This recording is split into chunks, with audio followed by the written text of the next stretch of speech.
परेशानियां पैदा करने वाला जहन।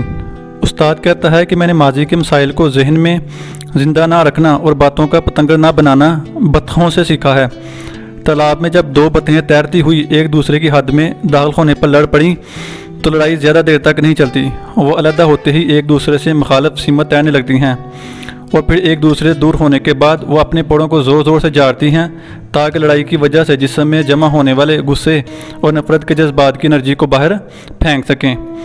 पड़ों को झाड़ने के बाद वो बड़े इत्मीनान के साथ पुरसकून तैरने लगती हैं कि जैसे कुछ हुआ ही ना हो। सोचें, अगर बत्तख के पास परेशानियां पैदा करने वाला ज़हन होता तो वो लड़ाई होने के बाद एक दूसरे से दूर जाकर भी लड़ाई को बार बार सोचकर और ज़हनी कहानियाँ बना कर अपने जहन में ज़िंदा रखती और फिर बत्तख की कहानी कुछ यूँ होती। मुझे यकीन नहीं आ रहा कि वो मेरे साथ ये कर सकती है। वो मेरे कुछ ज़्यादा ही करीब आ गई थी। वो क्या समझती है कि तालाब पर सिर्फ उसका हक है, तालाब इसके बाप का है क्या? उसे मेरी परवाह ही नहीं। मैं तो उसे दोस्त समझती थी, आज से वो मेरी दुश्मन है। मैं दोबारा इस पर एतबार नहीं करूँगी। वो ज़रूर कुछ दिन बाद मुझे परेशान करने के लिए कुछ नया करेगी। वो मेरे ख़िलाफ़ कोई बड़ी साजिश कर रही है। मुझे होशियार रहना होगा। मैं दूसरी बत्तखों को रो रो कर बताऊँगी कि वो मेरे साथ क्या करने लगी थी। अगर दोबारा लड़ाई हुई तो मैं इसके मुंह पर चोंच मारूंगी।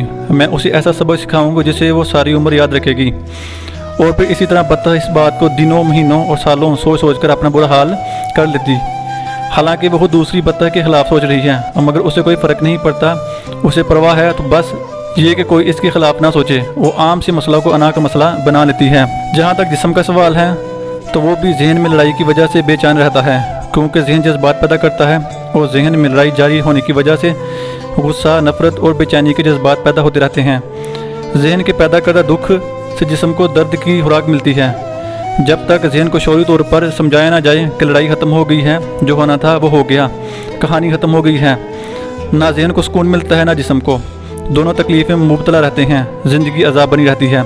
अगर बत्तख के पास परेशानियां पैदा करने वाला ज़हन होता तो गौर करें कि किस तरह इसकी ज़िंदगी दुख और दर्द से भरी होती। हम में से बहुत से लोग ऐसी दुख और दर्द भरी ज़िंदगी गुजार रहे हैं। आम तौर पर आम इंसान कोई भी वाक़या या हादसा को जहाँ पर वाक़या हो उसे वहीं ख़त्म नहीं करता बल्कि ज़हन में ज़िंदा रखता है। हमारी तरह बत्तखों के पास माजी को ज़िंदा रखने की ताकत नहीं होती। अगर हमें अपने ज़हन को सही तौर पर इस्तेमाल करना ना आता हो तो माजी के तजर्बात को भी याद रखना खूबी के साथ साथ खराबी भी बन सकता है। बत्तखें हमें यह सबक सिखाती हैं कि पड़ों को जारो, जिसका मतलब है जो बात जहाँ हुई उसे वहीं ख़त्म कर दो। जहन में ज़िंदा ना रखो और पुरसकून ज़िंदगी जियो।